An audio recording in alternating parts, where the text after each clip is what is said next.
Hey everybody, it's Brooke here from Anita Goodesign, and today I am going to be teaching you how to piece together your embroidered slipper. Now here's a list of materials that you're going to need.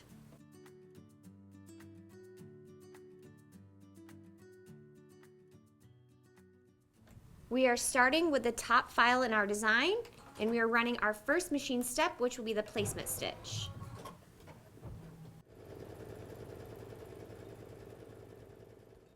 Place your batting over top of your placement stitch. Be sure to cover it completely, tape it in place. Run your next machine step, which will be the tacking stitch for your batting.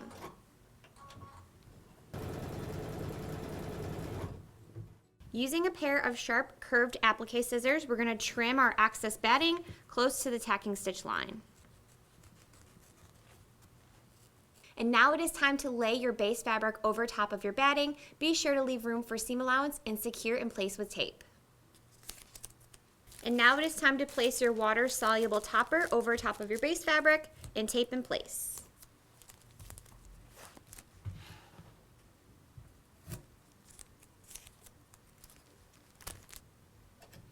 It is now time to run the tacking stitch.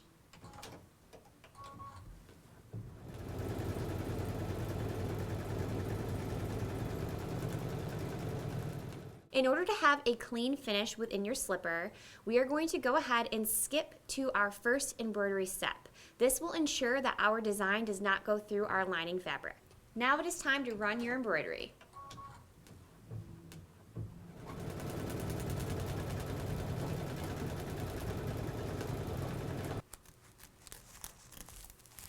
We're going to start with our hoop flipped over, and we're going to place our lining fabric over top of our design, tape in place.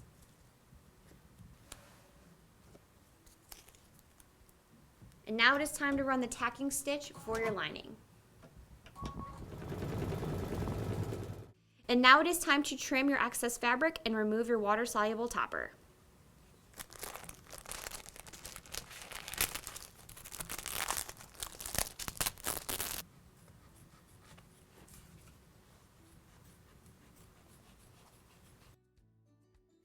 We are now going to leave seam allowance around the edge, flip our hoop over, and trim.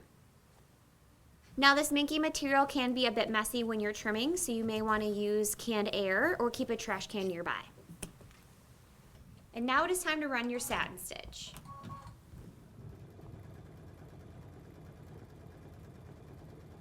After your last step, this is what your project should look like. You can go ahead and remove it from the hoop, leaving your seam allowance.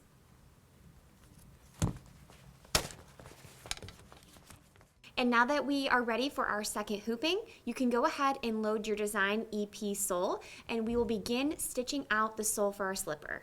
Run your first machine step, which will be the placement stitch.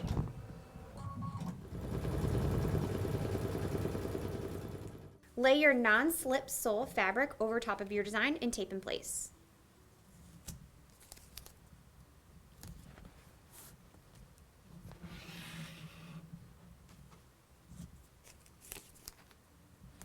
Run your next step, which will be your tacking stitch. Using a pair of sharp curved applique scissors, we are going to trim our excess material close to the tacking stitch line.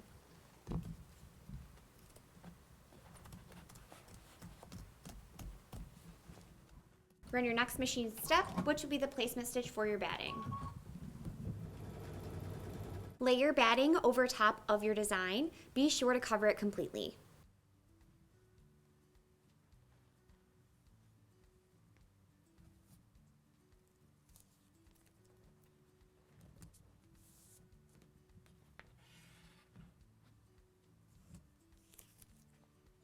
Now run the tacking stitch for your batting. Using your scissors, trim away your excess batting close to the tacking stitch line.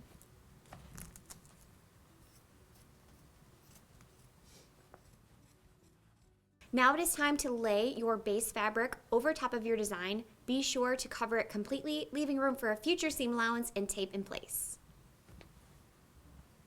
Run your next machine step, which will be your tacking stitch.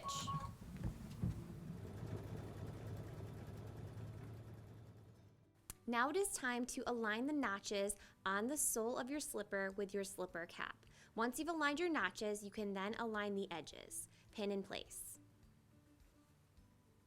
Run your next machine step, which will be your tacking stitch.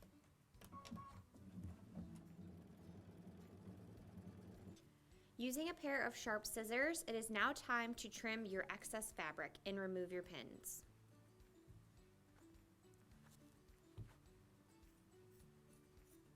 Now it is time to run your last machine step, which will be the satin stitch for your slipper.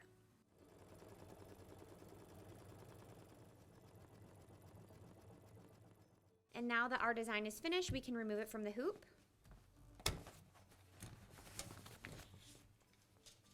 You can now tear away your stabilizer.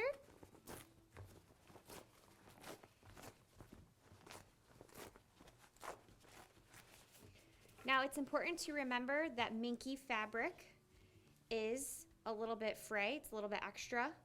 And so what we can do is we can take our scissors and trim that up if you like, or if you would like to keep it all fluffy like this, you are welcome to as well. Now flip your slipper over and you're also going to remove the stabilizer from behind your slipper.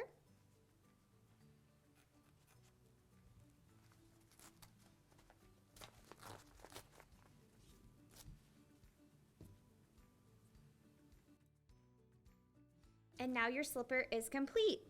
Now something cool about these designs is you can place your motif on the front of your slipper in any direction that you would like. So you can have your motif facing out, or you can have your design facing in towards you. So it can be facing this way or it can be turned this way. Now you can also add a layer of puffy foam in between as well instead of your batting to make your slipper a little less floppy. The design aesthetic is all up to you.